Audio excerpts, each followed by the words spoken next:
इस कहानी को समझने के लिए पिछले के सभी भागों को जरूर सुने। रामू, क्या भास्कर अभी तक घर नहीं आया है? दीनदयाल जी ने बेचैन होकर पूछा। मालिक, छोटे मालिक तो बड़ी देर के आ गए हैं। आते ही अपने कमरे में चले गए। मैंने 2-3 बार जाने की कोशिश भी की थी, मगर उन्होंने मुझे अंदर नहीं आने दिया। दीनदयाल जी उठे और भास्कर के कमरे की ओर चल दिए। भास्कर को इस हालत में देखकर वह बहुत चिंतित हुए। आखिर आज उसे हुआ क्या है? क्या यह कहीं से झगड़ा करके तो नहीं आया है? कमरे में अंधेरा है, बत्ती भी नहीं जलाई है। भास्कर, भास्कर उठो तो सही, उन्होंने आवाज़ लगाई। भास्कर चुपचाप पलंग पर पड़ा रहा।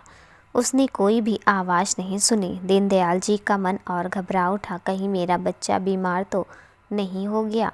बेटा, अंधेरे में क्यों बैठे हो? कम से कम बत्ती तो जला ली होती। भास्कर अब भी चुप रहा तो दीनदयाल जी ने आगे बढ़कर बिजली का स्विच ऑन कर दिया। कमरा रोशनी से नहा उठा। यह क्या सूरत बना रखी है तुमने? तुम इतने उदास क्यों हो? जी कुछ नहीं पिताजी, मैं बिल्कुल ठीक हूँ। तो फिर अंधेरे में चुपचाप यूँ? यह सब क्या है? यूँ ही पिताजी, आज रोशनी कुछ अच्छी नहीं लग रही। अरे, यह क्या बात हुई? ऊपर ही आ जाते, कम से कम बातें तो करते। चलो, खाना तैयार है, चलकर खा लेते हैं। जी नहीं पिताजी, आज मुझे बिल्कुल भी भूख नहीं। बेटा, आज तुम मुझसे कुछ छुपा रहे हो। आखिर बात क्या हो गई? मैं भी तो जानूँ। अरे हाँ, आज सुबह तुम अपने दोस्त से मिलने गए थे ना? घूमने जाने का प्रोग्राम था तुम्हारा, कैसा रहा? पिताजी, आज मैं घूमने नहीं गया था, यूं ही दफ्तर चला गया। अरे वाह, या तो तुमने बहुत अच्छा किया। अब तो सारा काम तुम्हें ही संभालना है, चाहे आज संभालो या कल, सब कुछ तुम्हारा ही तो है। वह सब तो ठीक है, मगर वहाँ पर एक नया क्लर्क रखा गया है, कहाँ से आया है और किसने रखा है? भास्कर ने जानबूझकर प्रश्न किया। कल ही इंटरव्यू लिया था, कुमार की जगह खाली हो गई तो उसे रख लिया। दीनदयाल जी ने गोल गोल करके प्रश्न का उत्तर दिया। कुमार अंकल कहाँ चले गए? बेटा, वह नौकरी छोड़कर चला गया। मुझे नहीं मालूम कहाँ गया। अब उसकी जगह कोई ना कोई तो रखना है था। यह अपने मैनेजर का लड़का है, उन्होंने मुझसे आग्रह किया। आखिरकार होनहार बच्चा है, इसलिए मैंने रख लिया। क्या कोई दूसरा लड़का नहीं मिला पिताजी? किसी बेचारे गरीब लड़के को रख लेते, कम से कम वह अपने परिवार की मदद तो कर पाता। बेटा, काफ़ी खोजबीन की, मगर ऐसा कोई लड़का नहीं दिखा जो कुमार की कमी को पूरा करता। पिताजी, तो फिर कुमार अंकल ने नौकरी क्यों छोड़ दी? आखिर ऐसी क्या बात हो गई जो उन्हें नौकरी छोड़नी पड़ी? वह तो बहुत काबिल और ईमानदार आदमी थे। मैं नहीं जानता उसने नौकरी क्यों छोड़ी। हो सकता है अपने बुढ़ापे के कारण। दूसरी बात, उसकी स्मरण शक्ति भी कुछ कमज़ोर हो गई थी, काम भी सुस्ती से करता था। दीनदयाल जी ने झुंझलाते हुए कहा। आप बहाने क्यों बना रहे हैं पिताजी? साफ साफ क्यों नहीं बता देते कि आपने ही उन्हें नौकरी से निकाल दिया है? भास्कर ने दो टूक बात करी। दीनदयाल जी हस्तप्रभ रह गए। उन्हें इस बात की हैरानी थी कि भास्कर कैसे यह सब जानता है। आज वह ऐसे टेढ़े मेढ़े प्रश्न क्यों कर रहा है?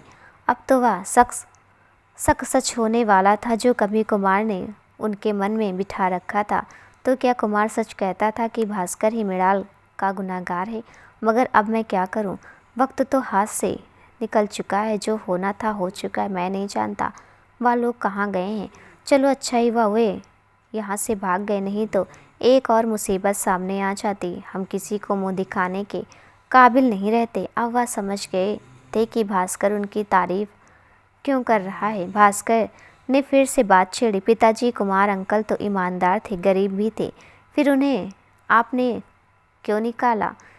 मुझे पता है उसकी ईमानदारी का, मुझे मत सिखाओ। दीनदयाल जी जरा तैस में आ गए। गुस्से में बड़बड़ाते हुए वे कमरे से बाहर निकल गए। भास्कर को अपने मन में जो शक था वह भी पूरा हो गया। मतलब दीनदयाल जी ने ही कुमार को नौकरी से निकाला है। चलो, थोड़ी देर सोचने के बाद भास्कर को खुद पर गुस्सा आया कि वह अपने पिताजी से ऊंचे स्वर में कैसे बात कर सकता है। मैंने क्या कर दिया? वह गुस्सा होकर चले गए। शायद वह मेरी इस बेहुदगी से नाराज़ हो गए होंगे, जाकर उन्हें मनाता हूँ। वह उठा और अपने पिताजी के पास चला गया। वे चुपचाप बैठे थे। भास्कर ने भी उनकी बगल में जा बैठा। पिताजी, एक बात पूछूं? बस इतना सा ही उत्तर दिया दीनदयाल जी ने। आपने खाना खा लिया? नहीं, मगर तुम यहाँ क्यों आए हो? चले जाओ। अच्छा, तो आप मुझसे गुस्सा हैं? आपका गुस्सा होना लाजमी है, मगर मेरी बात भी सुन लीजिए। अगर आपने अभी खाना नहीं खाया तो मैं 2 मिनट तक कुछ नहीं खाऊंगा, 2 दिन तक कुछ नहीं खाऊंगा। दीनदयाल जी घबरा उठे। नहीं नहीं, ऐसा क्यों? चलो दोनों मिलकर खाना खाते हैं। दीनदयाल जी का मन पिघल गया। दोनों खाना खाने बैठे। खाना खाते खाते फिर से भास्कर ने प्रश्न दोहराया, पिताजी आखिर वो नौकरी छोड़कर कहाँ गए होंगे? भास्कर, अब छोड़ भी दे उन बातों को। तू बार बार क्यों मेरे भरे वे जख्मों को छेड़ रहा है? और हाँ, जो खत मैंने तुझे सुबह दिया था, क्या तुमने वहाँ पढ़ा? दीनदयाल जी ने बात बदल दी। नहीं पिताजी, मैं तो उसे पढ़ना भूल ही गया। आपने तो पढ़ा था ना, आप ही बता दीजिए उन्होंने क्या लिखा है। उन्होंने हमें अपने घर श्रीनगर बुलाया है। उनकी बेटी रोशनी की सालगिरह है।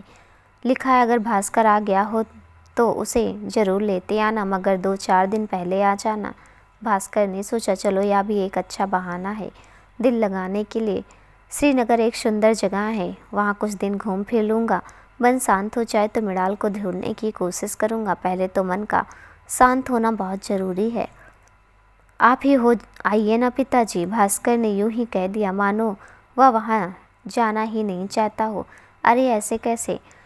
तुम्हें भी मेरे साथ चलना होगा। तुम्हारे अंकल और रोशनी को कैसा लगेगा अगर तुम नहीं गए तो फिर ठीक है। कब चलने का विचार है? परसों तक चल पड़ेंगे।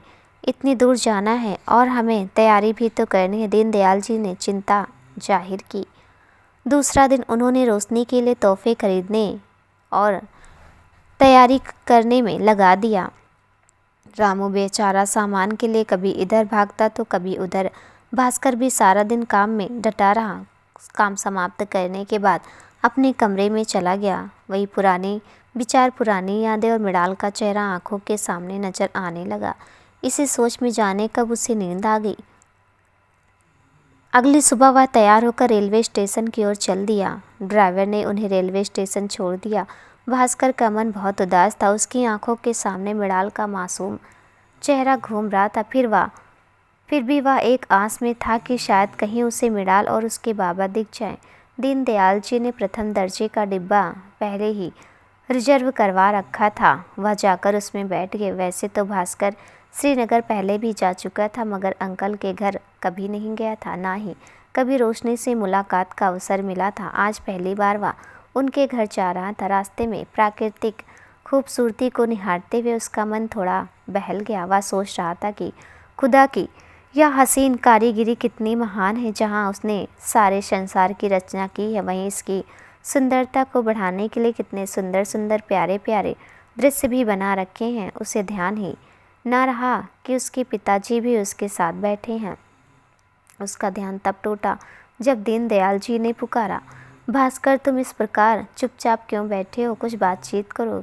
क्या तुम्हें वहाँ जाना अच्छा नहीं लग रहा? नहीं पिताजी, ऐसी कोई बात नहीं। मैं तो प्रभु की कलाकृति देखने में कहीं खो सा गया था। बेटा तुम तो ऐसे कह रहे हो जैसे पहले कभी श्रीनगर गए ही नहीं। माना तुम अपने अंकल के घर नहीं गए, मगर आज तो तुम मेरे साथ हो। आज उनसे मिल लेना। और रोशनी से भी, बहुत ही प्यारी बच्ची है, बहुत संस्कारी। भास्कर यह सब सुन चुप रहा। वह खिड़की से बाहर झांकने लगा। देखो बेटा, उसने जरा अदब से पेश आना। बड़े ही रईस और ख़ानदानी लोग हैं वह। पिताजी मैं आपका आशय नहीं समझा। भास्कर बात को ना समझते हुए बोला, बस नहीं, कुछ नहीं, बस यूं ही मैंने कह दिया। वह परिवार एक बहुत ही सभ्य परिवार है, तभी तो तुम्हें समझा रहा हूँ। पिता पुत्र का वार्तालाप थोड़ी देर तक ही चला। गाड़ी अपनी धुन से आगे बढ़ी ही जा रही थी। दीनदयाल जी की आंख लग गई। वे सीट के सहारे पुस्तक टिकाकर सो गए। भास्कर चुपचाप थोड़ी देर यूं ही बैठा रहा। फिर से अपने ही विचारों की दुनिया में खो गया। गाड़ी स्टेशन छोड़े जा रही थी। बीच राह मुसाफिरों के चढ़ने उतरने का सिलसिला जारी था। सवारियां कम उतरती और चढ़ती ज़्यादा। हर स्टेशन पर भास्कर कुछ ना कुछ खरीद लेता, चाहे कोई फल हो या कोई फूल। पुरानी यादों में खोए खोए उसके मन में कहा, क्या मृणाल मुझे मिलेगी? अगर मुझे नहीं मिली तो? नहीं, ऐसा नहीं हो सकता। मैं उसे तलाश करने की पूरी कोशिश करूँ। कभी न कभी तो वह मुझे मिल ही जाएगी। अगर दिल को दिल से चाहा हो तो वे मिल ही जाते हैं। वह दुनिया से बाहर तो गई ही नहीं है। अगर वह फिर भी ना मिली तो कि तभी उसका ध्यान इन बातों से हट गया। उसका ध्यान एक नौजवान युवक पर चला गया जो चलती हुई ट्रेन में चढ़ने की कोशिश कर रहा था। गाड़ी की रफ्तार इतनी तेज थी कि अगर कहीं उसका हाथ फिसल गया तो, जैसे भास्कर ने देखा, अगर गलती से इस लड़के का हाथ फिसल जाए तो क्या से क्या हो जाए। नहीं, अगर इसके हाथ फिसलने वाले होते तो यह चढ़ने की कोशिश ही नहीं करता। भास्कर को ख्याल आया, यह लोग चलती ट्रेन में चढ़ने के आदी होते हैं। इन लोगों का तो यह रोजाना का काम है। भास्कर ने देखा वह लड़का ट्रेन के बिल्कुल कोने के सहारे खड़ा हो गया। पहले तो उसने दरवाज़ा खोलने की बहुत कोशिश की मगर वह खुल ना सका क्योंकि दरवाज़ा अंदर से बंद था। वह लड़का थोड़ा रुआंसा हो गया जब उसके आगे उसे कुछ ना समझ सका तो उसने भास्कर से विनीत भाव से कहा, बाबूजी ज़रा दरवाज़ा तो खोल दीजिए, मुझे बहुत ठंड लग रही है और मैं यहाँ खड़ा खड़ा थक गया हूँ। यदि मेरे हाथ से या गार्डर का सहारा भी छूट गया तो उसकी आंखें आंसू से गीली हो गई। पहले तो भास्कर ने सोचा इसे बाहर ही लटके रहने देता हूँ, क्या पता कोई चोर उचक्का ना हो। लेकिन जब उसने उसे बाहर ठंड से सिकुड़ते हुए देखा तो मन में दया आ गई। उठा और दरवाजे के पास जाकर रुक गया। थोड़ी देर कुछ सोचकर दरवाज़ा खोल दिया। आपका बहुत बहुत आभार बाबूजी, अगर आप दरवाज़ा ना खोलते तो शायद मैं ना जाने कितनी दुआएं दे डाली। वाह, उस नवयुवक ने। आओ बैठो, पहले यह बताओ तुम कहाँ जा रहे हो, भास्कर ने पूछा। जी मैं श्रीनगर जा रहा हूँ, छोटा सा उत्तर दिया नवयुवक ने। अगर तुम स्टेशन पर आ गए होते तो इस तरह चलती गाड़ी पर लटकने की ज़रूरत नहीं पड़ती। खुदा ना खास्ता तुम्हारा पाँव कहीं फिसल जाता तो। मैं तो स्टेशन ही आ रहा था लेकिन जब मैं पहुंचा तो गाड़ी छूट गई और मेरा जाना ज़रूरी था, इसलिए मैं जल्दी जल्दी चलती हुई गाड़ी में ही चढ़ गया। आप मुझे ऐसा वैसा मत समझ लेना, अगर स्टेशन आते मैं डिब्बा बदल लूँगा। अरे कोई बात नहीं, बैठो तुम वहाँ करते क्या हो, भास्कर ने सहज से पूछा। जी मैं कॉलेज में पढ़ता हूँ। ओह अच्छा, दोनों बातों में व्यस्त हो गए। भास्कर को भी समय बिताने के लिए अच्छा साथी मिल गया। तभी अगला स्टेशन आ पहुंचा। युवक ने अपना डिब्बा बदल लिया। दीनदयाल जी की भी नींद खुल गई थी। अब गाड़ी ने श्रीनगर के रेलवे स्टेशन में प्रवेश कर लिया था। ट्रेन की गति धीमी हो चुकी थी। प्लेटफॉर्म पर काफ़ी भीड़ थी। गाड़ी के डिब्बे धड़ाधड़ खाली हुए जा रहे थे। जो लोग अपने अपने मेहमानों को रिसीव करने आए थे उन्हें लेते और चल देते। सेठ यमुना प्रसाद जी, श्रीनगर वाले अंकल वह भी दीनदयाल जी का स्वागत करने स्टेशन पधारे थे। भास्कर ने जल्दी से अपना सामान समेटा और गाड़ी से उतर लिया। भास्कर जल्दी से सारा सामान देख लेना, सब आ गया है या नहीं, देखना गाड़ी में कुछ छूट ना जाए। भास्कर ने पुनः एक नज़र गाड़ी के डिब्बे में दौड़ाई। पिताजी सारा सामान ले लिया है। उन्होंने कूली को सामान थमाया और चल दिए। गेट के पास टिकट कलेक्टर के हाथ में थमा दिया और अपनी राह चले गए। स्टेशन के बाहर यमुना प्रसाद जी गाड़ी लेकर उनका इंतजार कर रहे थे। नमस्कार भाई साहब, देर से आए पर आए तो सही। नमस्कार बंधु, और दीनदयाल जी यमुना जी के गले लग गए। फिर कहा, आप क्यों आए हो, हम टैक्सी करके आ जाते। अरे यह भी कोई बात हुई, आप हमारे मेहमान और हमारा फ़र्ज है आपकी देख रेख करना। आपका बहुत बहुत धन्यवाद। दोनों ने ठहाका लगाया। जैसे ही यमुना प्रसाद जी की नज़र भास्कर पर पड़ी, थोड़ी देर तो उसे देखते ही रह गए। यह मेरा बेटा भास्कर है। तभी भास्कर ने हाथ जोड़कर यमुना प्रसाद जी को नमस्कार किया। अरे कितना बड़ा हो गया, एक बार बचपन में ही देखा था, उसके बाद आज देख रहा हूँ। उतने में सेठ दीनदयाल जी बोल पड़े, सारी बातें यहीं पर करनी है क्या, घर नहीं ले चलोगे? हाँ हाँ क्यों नहीं, चलो। कूली ने से सारा सामान लेकर यमुना प्रसाद जी ने उसे गाड़ी में रखवा दिया। कूली के पैसे चुकाकर वो लोग गाड़ी में सवार हो गए। गाड़ी यमुना प्रसाद जी के घर की ओर रवाना हो गए। यमुना प्रसाद जी का घर मैरिन गार्डन के सामने ही था। मैरिन गार्डन श्रीनगर का सबसे हसीन बाग है। लाखों सैलानी यहाँ घूमने आते हैं। यह बाग इतना सुंदर है कि इसकी जितनी भी तारीफ की जाए कम है। रभ्य घाटियों में बसा श्रीनगर और उस पर यह बाग, यहाँ पर हर प्रकार के रंग बिरंगे फूल इसकी खूबसूरती को चार चांद लगाते हैं। यमुना प्रसाद जी का घर ना होकर एक सुंदर महल प्रतीत होता था। साथ में इस बाग ने तो उसकी सुंदरता को और बढ़ा दिया था। बहुत ही लुभानी जगह या कश्मीर में भास्कर का मन इस सुंदर जगह को देखकर खुश हो गया। कई जोड़े इस बाग में घूमते नजर आ रहे थे। उसके ख्यालों ने नए पंख ले लिए। वह ख्यालों की दुनिया में विडाल के साथ इस बाग की सैर करने लग गया। जैसे ही थोड़ा आगे बढ़ा, एक खूबसूरत लड़की, निहायत ही खूबसूरत, उससे टकरा गई। भास्कर शर्मिंदा हो गया। लड़कियों के झुंड में से उस लड़की की एक सहेली बोल पड़ी, या लो, एक और नया मजनू यहाँ पधार गया। अरे चुप हो जा, कम से कम बात करने का कोई सलीका होता है, किसी पर ऐसे ही तोहमत नहीं लगाई जाती। उस खूबसूरत लड़की ने दूसरी वाली को टोका। क्यों, या तुम्हारा कुछ लगता है क्या? मेरा या कुछ क्यों लगे? भास्कर शर्मिंदा हो गया। उसने बड़ी अदब से कहा, माफ़ करना देवी जी, गलती से टकरा गया था। मेरा इरादा आपको तकलीफ़ देने का नहीं था। उस लड़की ने जवाब दिया, कोई बात नहीं, कभी कभी हो जाता है, आप खुद को परेशान न करें। सेठ दीनदयाल जी और यमुना प्रसाद जी घर में चले गए थे। या तो भास्कर ही था जिसे बाग घूमने का शौक चढ़ गया था। शर्मिंदगी लिए वह बुझे हुए मन से घर के अंदर चला गया। सोचने लगा, इतनी खूबसूरत लड़की और इतना सलीका, जरा भी घमंड नहीं। जाने कि उस लड़की को लेकर कई तरह के विचार उसके मन में उथल पुथल मचा रहे थे। जब वह घर पहुंचा तो दीनदयाल जी ने पूछा, कहाँ गए थे भास्कर? कुछ नहीं पिताजी, यूं ही बाग की सैर करने निकल गया था। घूम आए? जी हाँ। दीनू, जरा सबके लिए ठंडा पानी और चाय नाश्ता लेकर आ जाओ। यमुना प्रसाद जी ने घर के नौकर दीनू को आवाज़ लगी। अभी वह आपस में बातें कर ही रहे थे कि एक सुरीली आवाज़ सुनाई दी, गुड इवनिंग डैडी।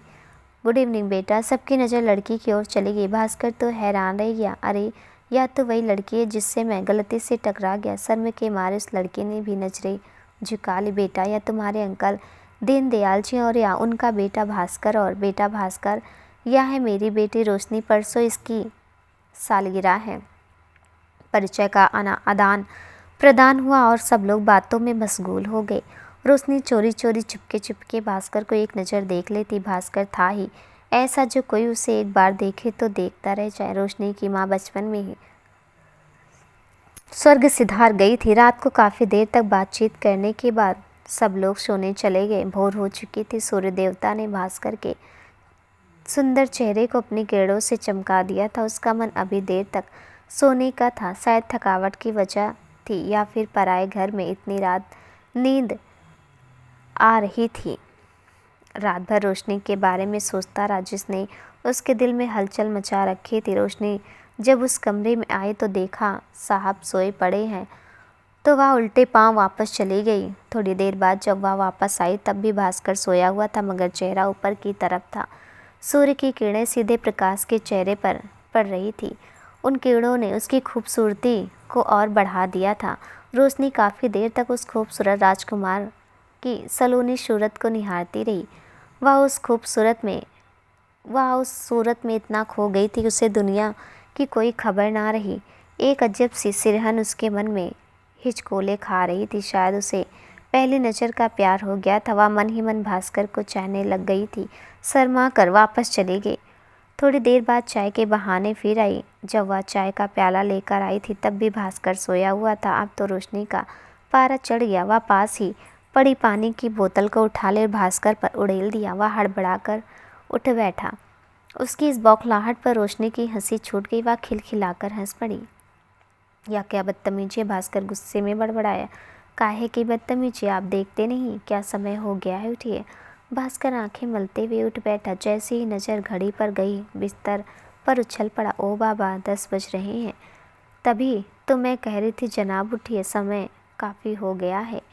एक बार फिर रोशनी उसे देखती ही रह गई।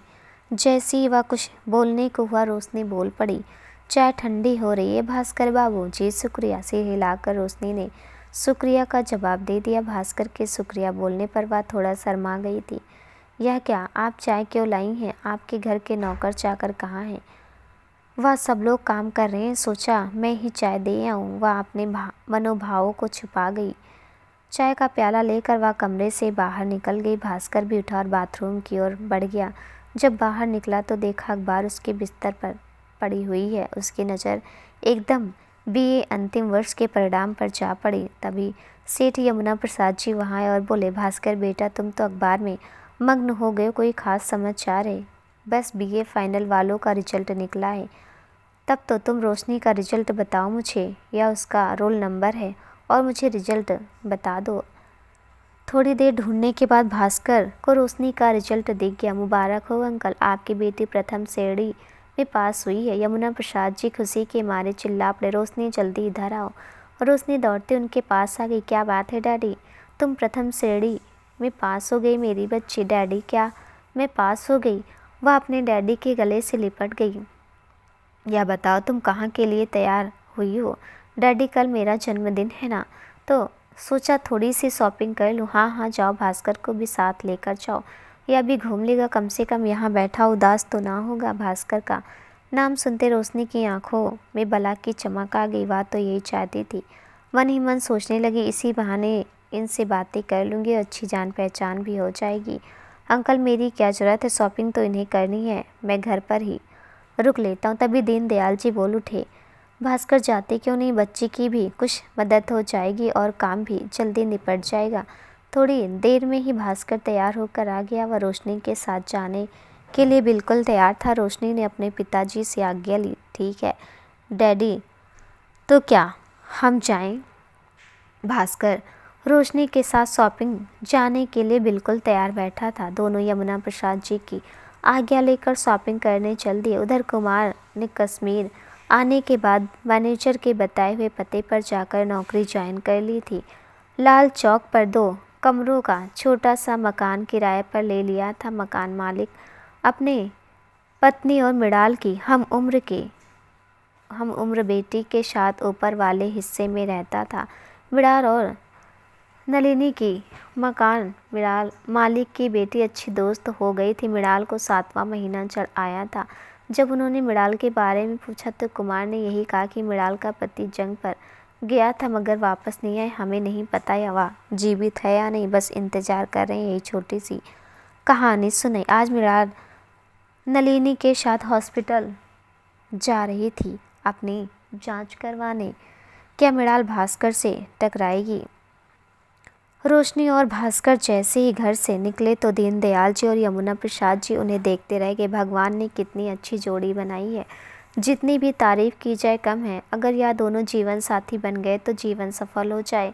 भगवान भी कभी कभी ही ऐसी हसीन जोड़ियां बनाता। यमुना प्रसाद जी सोच रहे थे, अगर दोनों को एक ही धागे से बांध दिया जाए तो कितना अच्छा हो।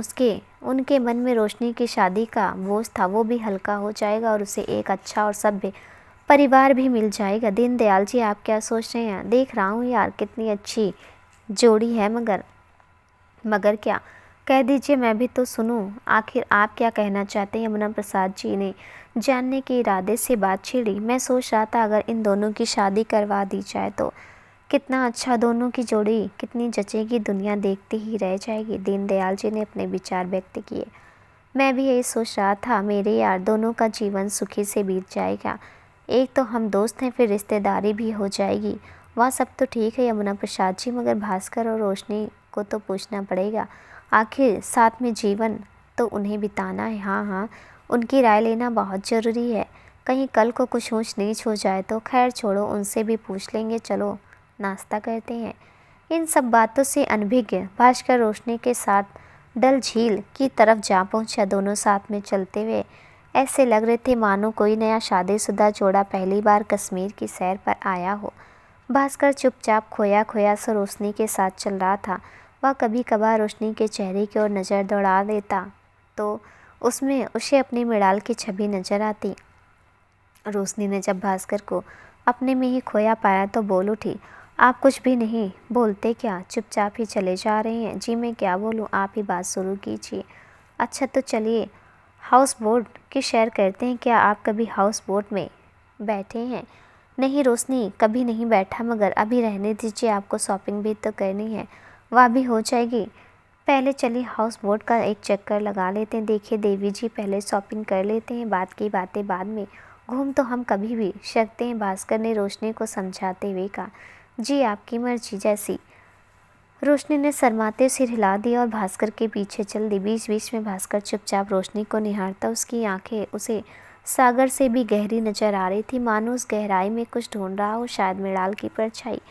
जब रोशनी ने महसूस किया कि बार बार भास्कर की नज़रें उसे देख रही हैं तो उसका चेहरा शर्म से लाल हो गया। उसने निगाहें नीची कर ली। पैर के अंगूठे से ज़मीन को कुदेरते हुए वह बड़ी ही धीमे स्वर में बोली, आप मुझे इस तरह क्यों घूर रहे हैं? भास्कर हड़बड़ा गया। नहीं नहीं, कुछ भी तो नहीं, आप चलिए, देर हो रही है, अभी तो शॉपिंग भी करनी है। रोशनी भास्कर की बातों को भाप गई, फिर चुपचाप उसके साथ हो ली। उसने एक दुकान में जाकर भास्कर की पसंद की साड़ी खरीद ली। भास्कर ने उसकी कीमत चुकाते हुए कहा, यह मेरी तरफ से आपको जन्मदिन का तोहफा। तभी रोशनी कह उठी, भास्कर बाबू सामने हॉस्पिटल है, यहाँ डॉक्टर रमेश मेरे मुँह बोले भाई काम करते हैं, क्या मैं उनसे मिल लूँ? उन्हें मुझे अपने जन्मदिन का निमंत्रण देना है, क्या आप मेरे साथ चलेंगे? भास्कर ने जवाब दिया, नहीं रोशनी, आप मिलकर आ जाइए, मैं तब तक बाहर मार्केट की सैर कर लेता हूँ, शायद मुझे वहाँ मिल जाए जिसकी मुझे तलाश है। भास्कर की बातों को रोशनी समझ नहीं पाया और अच्छा कहकर डॉक्टर रमेश से मिलने हॉस्पिटल की ओर चल दी। हॉस्पिटल के कॉरिडोर में रोशनी किसी से टकरा गई। आज सामने वाली लड़की के मुंह से यह शब्द निकले। रोशनी ने जब नज़र उठाकर देखा तो खुद पर गुस्सा आ गया। सामने मृणाल थी, उनको अपने पेट पर हाथ रखे गिरी पड़ी थी। रोशनी ने उसे हाथ देकर उठाया और कहा, बहन मुझे माफ़ कर दो, गलती मेरी है, तुम्हें चोट तो नहीं लगी और तुम्हारा बेबी ठीक है ना? मृणाल उसके हाथ का सहारा लेकर उठ गई। नहीं कोई बात नहीं, मैं ठीक हूँ और मेरा बेबी भी। वैसे तुम किस डॉक्टर से मिलने जा रहे हो? मैं यहाँ पर नहीं हूँ, मेरी सहेली नलिनी कोई डॉक्टर रमेश है, उनसे बात करने गई है, मैं यहाँ अपना चेकअप करवाने आई हूँ। क्या कहा डॉक्टर रमेश? तुम मेरे साथ चलो, तुम्हारा काम हो जाएगा। वह मेरे भाई। रोशनी ने मुस्कुराते हुए कहा। इतने में नलिनी भी आ गई। मृणाल चलो, मेरी डॉक्टर रमेश से बात हो गई। मृणाल, नलिनी और रोशनी डॉक्टर रमेश के कमरे में गई। अरे रोशनी, रमेश, अरे या क्या रोशू तू यहाँ? भैया पहले आप इनका चेकअप कर लीजिए, बातचीत बाद में हो जाएगी। डॉक्टर रमेश ने मृणाल का चेकअप किया, कुछ हिदायतें दी और अपनी सेहत का ध्यान रखने के लिए कहा। मृणाल रोशनी को अलविदा बोलकर चली गई। अब बोल रोशनी, क्या बात है? भैया कल मेरा जन्मदिन है और आपको आना है, और साथ में मुझे आपको किसी से मिलाना भी है। कोई ख़ास है क्या? मेरे लिए तो ख़ास है, उनके लिए मैं क्या हूँ पता नहीं। थोड़ी देर बातचीत के बाद रोशनी वहाँ से चली गई। भास्कर जब हॉस्पिटल की तरफ बढ़ रहा था तो उसे दूर से मृणाल की झलक दिखी। उसका दिल किया दौड़ मार कर उसे पकड़ ले, फिर रुक गया। लगता है मेरा दिमाग ख़राब हो गया, हर जगह मुझे मृणाल ही दिखती है। भगवान, मुझे मृणाल से जल्दी मिला दो। अपने सिर पर चपत मार कर वह हॉस्पिटल की तरफ चला गया। किस्मत एक बार फिर मृणाल और भास्कर को पास लाते लाते चूक गई। इसे भाग्य का खेल कहिए या विधाता का। मृणाल के घर पर कुमार ने मृणाल का हाल चाल पूछा। मीनू, डॉक्टर ने क्या कहा? डॉक्टर ने कहा सब ठीक है, और बाबा आप मेरी चिंता ना करो, जब तक आप मेरे साथ हो मुझे कुछ नहीं होगा। मृणाल अपने बाबा के गले लगते हुए बोली। और रोशनी और भास्कर भी घर वापस आ गए। शाम का नाश्ता करने के बाद दोनों मेरिन गार्डन घूमने चले गए। वहाँ बाग में एक किनारे बैठते रोशनी ने बात छेड़ी। भास्कर बाबू एक बात पूछूं? जी ज़रूर। भास्कर ने बुझी हुई मुस्कान दी। पूछिए, क्या पूछना चाहती हैं? जब से आप यहाँ आए हैं तो मैं देखती हूँ कि आप कुछ बुझे बुझे से लगते हैं, खोए खोए से रहते हैं। आखिर ऐसा क्या खोया है आपने? रोशनी, मुझे मेरे हाल पर छोड़ दो, क्या करोगी तुम सब जानकर? इतना समझ लो कि जो मैंने खोया वह शायद मेरे लिए सबसे कीमती था, उसे तलाश कर रहा हूँ। मगर जब भी तुम्हारी तरफ देखता हूँ तो मुझे किसी की याद आ जाती है। मैं कुछ समझी नहीं, यानी आप जिस राह में गए थे आपको वहाँ भटकने के सिवा कुछ मिला नहीं, या फिर जो मिला उसे आपने खो दिया। लेकिन याद रखिए, हर कोई राह सूनी नहीं होती। आप अपने जीवन को एक नया मोड़ दीजिए। इंसान को कभी भी निराश नहीं होना चाहिए, कहीं ना कहीं तो मंजिल उसका इंतज़ार करती रहती है। भूतकाल की धुंधली यादों के साए में भविष्य को धुंधला मत बनाइए, नई मंजिल की राह देखिए। आप उस मुरझाए हुए अच्छे नहीं लगते। रोशनी की आंखों से सहानुभूति टपक रही थी, उसके नेत्र सजल हो उठे थे। ऐसा मालूम हो रहा था कि वह भास्कर के बारे में उस दिन से ही बहुत कुछ जानती है और उसे समझती है। जब उसने उसे पहली बार देखा था रोशनी का दिल कह रहा था, कह दो कह दो कि तुम भास्कर की रोशनी बनना चाहती हो, उसके उजड़े हुए गुलशन को फिर से हरा करना चाहती हो। लेकिन स्त्री भला पहली मुलाकात में यह सब कैसे कह सकती है? भगवान भास्कर रोशनी की तरफ देखता रहा। उसे महसूस हुआ कि वह उससे सहानुभूति रखती है। एक दिल किया उसे अपने टूटे हुए दिल की दास्तान सुना दे, फिर रुक गया। रोशनी भी सिर झुकाए बैठी रही। वह कभी कभी भास्कर के चेहरे पर आए रंगों को देख रही थी। वह त्याग की प्रतिमा बन एक हारे हुए दिल को जीतना चाहती थी। वह एक टूटे हुए दिल को फिर से जोड़ना चाहती थी। भास्कर उसके लिए एक मुरझाया हुआ फूल था जिसे वह एक नया जीवन देना चाहती थी। कुछ देर दोनों खामोश रहे, फिर भास्कर ही बोल पड़ा, रोशनी मेरी ज़िंदगी से मत उलझो, यह मेरी बहुत सारी उलझनों से भरी पड़ी है। तुम भी इसमें उलझ कर रह जाओगी। हो सके तो मेरे दुख में शामिल मत हो। शायद भास्कर रोशनी के मन में उमड़ रहे प्यार को पहचान गया था। रोशनी भास्कर की ज़िंदगी में शामिल होना चाहती थी, मगर क्या भास्कर उसे सब बताने के लिए तैयार है? रोशनी, आप मेरी ज़िंदगी से मत उलझो। मेरी ज़िंदगी बहुत सारी उलझनों से भरी पड़ी है, आप भी उनमें उलझ कर रह जाओगी। भास्कर ने विनीत स्वर में कहा, मैं सब उलझनों को सुलझा लूँगी भास्कर, आप मुझे एक बार अपनी ज़िंदगी में तो आने दो, मैं सब ठीक कर दूँ। आखिर रोशनी ने अपने दिल की बात जुमा पर ला ही दी। वह भी दृढ़ निश्चय कर बैठी थी, इस चेहरे को मुरझाते हुए नहीं देख सकती। भास्कर जान चुका था कि रोशनी यही कहने वाली है, मगर फिर भी उसने मजबूरी में कहा, तुम जाने दो रोशनी, नहीं जानता तुम्हें प्यार कर सकूँगा या नहीं। आप करो या ना करो, मगर मुझे तो प्यार करने दो। रोशनी ने सब साफ कह दिया। भास्कर ने समय देखा और बात का रुख बदलते हुए बोला, चलिए अब हमें चलना चाहिए, समय बहुत हो चुका है। घर वाले हमारा इंतज़ार कर रहे होंगे। जी चलिए अब हमें चलना चाहिए, रोशनी ने उठते हुए कहा, मगर मैं आपके उत्तर का इंतज़ार करूंगी और उस बात को जानने का भी कि आप आखिर मुझे अपनी ज़िंदगी में क्यों नहीं आने देना चाहते। दोनों ने एक नज़र एक दूसरे को देखा। भास्कर सोच रहा था, मैं मंजिल को ढूंढ रहा हूँ और मंजिल मुझे। आज रोशनी का जन्मदिन था। हर आदमी अपने अपने काम में डटा हुआ था। भास्कर भी कोई ना कोई काम किए जा रहा था। जब भी रोशनी पर नज़र पड़ती तो मन ग्लानि से भर जाता कि यह लड़की मुझसे जुड़ना चाहती, मेरे दुखों को बांटना चाहती और मैं इसे अपनी ज़िंदगी में जगह नहीं दे पा रहा हूँ। काम करते करते अचानक उसका ध्यान मृणाल की ओर चला जाता तो उसका हृदय पसीज जाता, दिल रोने को करता। दिल में अभी भी एक उम्मीद थी कि वह अचानक से रोशनी भास्कर के पास जा पहुंची और बोली, आप कुछ ज़्यादा ही सोच रहे हैं, मत सोचिए। अरे नहीं, ऐसी कोई बात नहीं। पहले तो तुम्हें जन्मदिन की ढेरों शुभकामनाएं और आज का जन्मदिन, खुद को परेशान मत करो। इतना कहकर भास्कर काम करने लग गया। आप क्यों काम कर रहे हैं? आप हमारे मेहमान हैं। तो क्या हुआ, मैं काम कर रहा हूँ तो इसमें कोई बुरी बात तो नहीं है।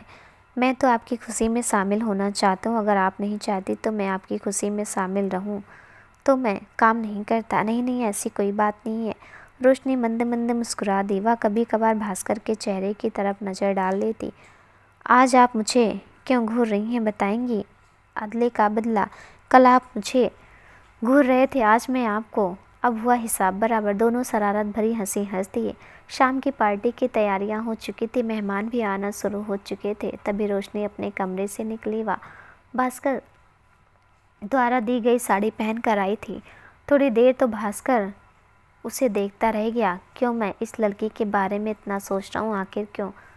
रोशनी ने सब बड़ों का आशीर्वाद लिया। तभी यमुना प्रसाद जी बोल उठे, चलो बेटा केक काटते हैं। नहीं डैडी, थोड़ी देर रुकिए, क्या कोई आने वाला है? डैडी, रमेश भैया अभी नहीं पहुँचे हैं, जब तक वो नहीं आएंगे तो मैं केक नहीं काटूंगी। थोड़ी देर में डॉक्टर रमेश भी आ पहुँचे। रात के तकरीबन 9 बज रहे थे। रमेश को देखते रोशनी का दिल खिल उठा।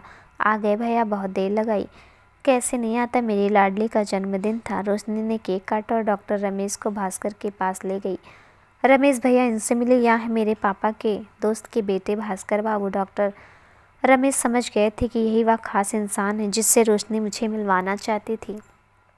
थोड़ी देर बाद वह सब लोगों ने खाना खाया। खाना खाने के बाद सब मेहमान वापस जाने लगे। दूसरे दिन सुबह आज भास्कर और दीनदयाल जी को वापस देहरादून जाना था। सारा सामान बांधा जा चुका था। रोशनी आज कुछ उदास थी क्योंकि भास्कर जा रहा था, वह तैयार हो चुका था। तभी ना जाने का क्या ख्याल आया कि डॉक्टर रमेश से मिला हूँ। दीनदयाल जी से आज्ञा मांगी और चल दिया। जैसे भास्कर जाने को रोशनी आगे आकर खड़ी हो गई। आप अकेले अकेले मेरे भाई से मिलने नहीं जा सकते, आपको मुझे भी साथ ले जाना पड़ेगा। भास्कर सुनकर मुस्कुरा दिया। मैंने कब कहा कि मैं आपको नहीं ले जाऊंगा। चलिए फिर, एक से भले दो बातें करते करते समय भी कट जाएगा। रोशनी खुश हो गई। भास्कर ने गैरेज से यमुना प्रसाद जी की गाड़ी निकाली और ड्राइविंग सीट पर बैठ गया। रोशनी साथ वाली सीट पर बैठ गई। भास्कर ने बात छेड़ी। मुझे लगता था कि मैं बिल्कुल अकेला हूँ, मगर अब लगता है कि आप जैसा दोस्त अगर साथ रहे तो मैं कभी अकेला नहीं पड़ सकता। एक साथी मिला तो था जो मुझे बीच राह छोड़कर चला गया। अब तुमसे दोस्त होने के नाते एक चीज़ मांगता हूँ कि तुम मुझे मझधार में छोड़कर मत चली जाना। तो कहो मेरी दोस्त बनना मंजूर है। रोशनी मुस्कुरा दी। चलो हम सफ़र ना सही, दोस्त बनकर ही तुम्हारे साथ सफ़र पर निकल लेते हैं। और आप यह बहकी बहकी बातें ना करें। मैं आपको मझधार में छोड़कर नहीं जाऊंगी। आप जानते हो आपके नाम का अर्थ है सूरज और मेरी सूरज की रोशनी। तुम सच में बहुत अच्छी हो। मैं तो समझा था कि तुम एक अमीर बिगड़ी हुई रही शादी निकलोगी। भास्कर ने मस्करी की। क्या आप मुझे इतना गिरा हुआ समझते हैं? वह थोड़ा नाराज होते हुए बोली। गुस्सा मत करो, देखो हम हॉस्पिटल पहुंच गए और दोनों गाड़ी से उतरकर डॉक्टर रमेश के केबिन की ओर चलने लगे। आज फिर से मृणाल कुमार के साथ डॉक्टर रमेश के पास आई थी। रात उसकी तबीयत थोड़ी ख़राब हो गई थी तो कुमार उसे डॉक्टर के पास ले आया। वह अपना चेकअप करवा कर डॉक्टर रमेश के कमरे से निकल गए और बस 5 मिनट बाद रोशनी ने डॉक्टर रमेश के केबिन के दरवाजे को खटखटाया। भैया, क्या हम आज आ जाएं? डॉक्टर रमेश रोशनी की आवाज़ पहचान गए और कहा, आ जाओ, तुम्हें पूछने की क्या ज़रूरत है। वो भास्कर को रोशनी के साथ देखकर बहुत खुश हुए। अरे भास्कर बाबू, आप भी? या सूर्य किस तरफ से उदय हो गया? पूरब से, रोशनी ने तपाक से जवाब दिया। यह सुन तीनों हंस पड़े। ऐसा कुछ नहीं रमेश जी, आज मैं वापस देहरादून जा रहा हूँ, सोचा आपसे मिलकर जाता हूँ। भास्कर ने बड़े अदब से कहा। थैंक यू आपके इस तकल्लुफ़ के लिए।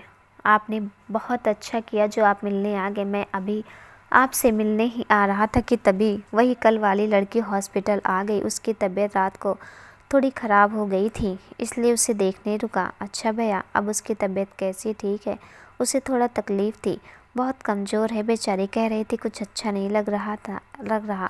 थोड़ी देर तीनों ने बातचीत की और फिर भास्कर ने उठते हुए कहा, 11 बजे हमारी ट्रेन है तो अब मुझे निकलना चाहिए। दूसरी तरफ हॉस्पिटल के बाहर कुमार ने मृणाल के लिए कुछ दवाइयाँ और फल खरीदे। रमेश भास्कर और रोशनी को छोड़ने बाहर तक आए। इस तरफ भास्कर गाड़ी में बैठा और ठीक उस दूसरी तरफ मृणाल और कुमार एक रिक्शे पर सवार हो लिए। कुमार की नज़र भास्कर पर पड़ी थी, मगर वह भास्कर के साथ उस लड़की को देखकर पीछे हट गए। जब दूसरी बार उधर देखना चाहा तो कोई नहीं था। फिर मन में सोचा, शायद यह मेरा वहम था, वह कोई और ही होगा। दोनों रिक्शा में बैठकर घर की तरफ चल दिए। भास्कर देहरादून आ चुका था। उसने मृणाल को ढूंढने की बहुत कोशिश की, मगर नाकामी ही हाथ लगी। प्रतिदिन रोशनी से फ़ोन पर बात हो जाती थी। उधर मृणाल अपनी ज़िंदगी में व्यस्त हो चुकी थी। उसकी दुनिया उसके बाबा तक और आने वाले मेहमान तक सिमट कर रह गई थी। भास्कर की याद सताती तो अकेली बैठकर सुबक लेती। जिंदगी जाने और क्या क्या रंग दिखाने लगी थी। रोशनी ने बातों बातों में भास्कर से उसकी और मृणाल के बारे में सारा सच जान लिया था। सच जानकर वह भास्कर के लिए परेशान थी और उसे इस दुख से बाहर निकालना चाहती थी। उसका प्यार भास्कर के लिए बढ़ता ही जा रहा था। भास्कर भी रोशनी के सानिध्य में मृणाल को थोड़ा बहुत भूलता जा रहा था। उसे देहरादून आए लगभग 1.5 महीना हो गया था। एक दिन दीनदयाल जी ने भास्कर से कहा, तुम्हें रोशनी कैसी लगती? बहुत अच्छी और बहुत सुलझी हुई लड़की है। पिताजी जिस घर भी जाएगी उसे खुशियों से भर देगी। बहुत समझदार है। भास्कर बेटा, मैंने और यमुना प्रसाद जी ने फैसला किया है कि तुम्हारी शादी रोशनी से कर दी जाएगी।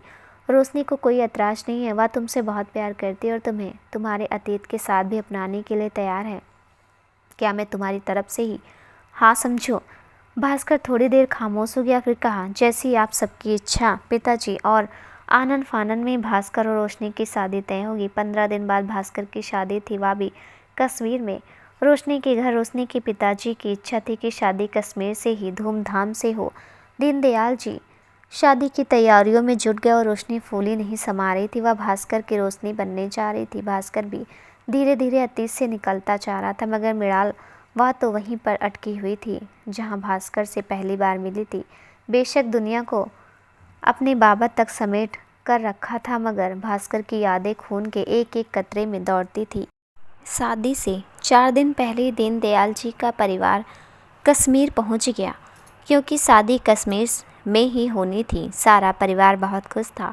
बहुत ही भव्य शादी का आयोजन किया गया था। अभी शादी में 3 दिन बाकी थे। रोशनी को विश्वास नहीं हो रहा था कि वह भास्कर की ज़िंदगी का एक ज़रूरी हिस्सा बनने जा रही है, और दूसरी तरफ से भास्कर ने भी आगे बढ़ने का फैसला कर लिया था। वह नहीं चाहता था कि उसका अतीत उसके वर्तमान पर हावी हो जाए, इसलिए अपना सारा वक्त रोशनी को देना चाहता था। आज सुबह से मृणाल की तबीयत कुछ ठीक नहीं थी, उसे दर्द हो रहा था। कुमार को समझ नहीं आया कि क्या किया जाए। कुमार ने आज हॉस्पिटल से छुट्टी ले रखी थी। तभी नलिनी की माँ आई और कहा, कुमार भाई मृणाल को हॉस्पिटल ले चलते हैं, नन्हा मेहमान आने वाला है। कुमार थोड़ा चिंतित हो गया और खुश भी। चिंता इस बात की थी कि सब कुछ ठीक हो जाए, और खुशी इस बात थी कि वह अब नाना बनने वाला था। टैक्सी बुलाकर मृणाल को हॉस्पिटल ले जाया गया। डॉक्टर रमेश ने मृणाल को एडमिट कर लिया और कहा, शायद हमें ऑपरेशन करना पड़ेगा। यह सुनकर कुमार घबरा गया तो नलिनी ने कहा, अंकल कुछ नहीं होगा, सब ठीक हो जाएगा, आप चिंता ना करें। कुछ देर बाद मृणाल को ऑपरेशन थिएटर ले जाया गया। जब वह ऑपरेशन थिएटर से वापस आए तो उसके बगल में एक नन्हा सा प्यारा सा बच्चा था।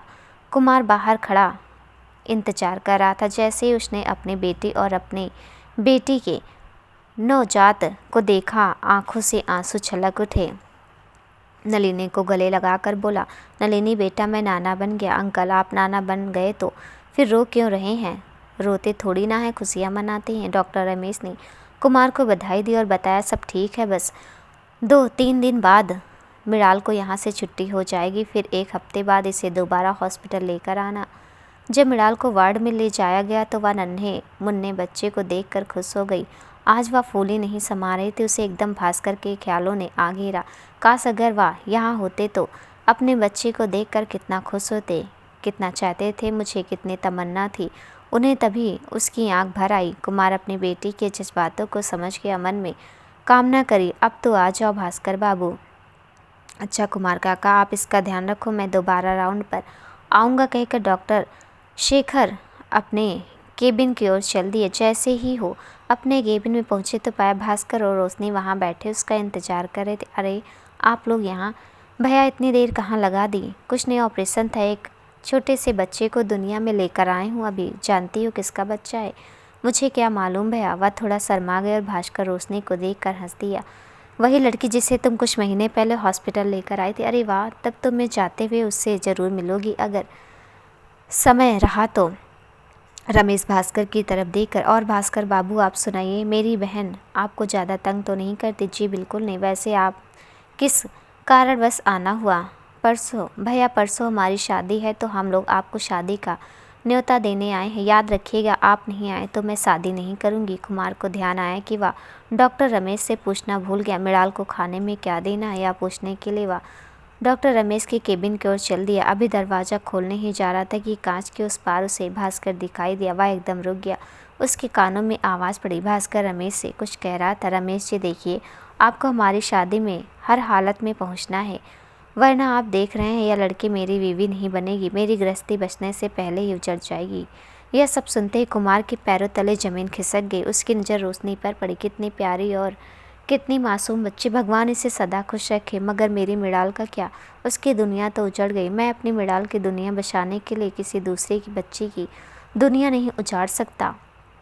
हे भगवान, मैं क्या करूँ? वह एक कश्मकश में उलझ कर रह गया। भास्कर और रोशनी ने डॉक्टर रमेश से विदा ली। दोनों हाथ पकड़कर बाहर निकल लिए। उनके पास आते ही कुमार ने अपना मुंह फेर लिया ताकि भास्कर उसे देख ना सके। उनके चाहते वह काफ़ी देर तक पीछे से भास्कर और रोशनी को देखता रहा। दोनों कितने खुश थे। मन में सोचा, भास्कर बाबू, क्या आपको एक बार भी मेरी मृणाल का ख्याल नहीं आया? क्या गुनाह किया था मेरी बेटी ने जो आप इस तरह कुमार की तंद्रा को भंग किया डॉक्टर रमेश की आवाज़ ने। कुमार काका, आप यहाँ, क्या बात है? मृणाल की तबीयत तो ठीक है ना?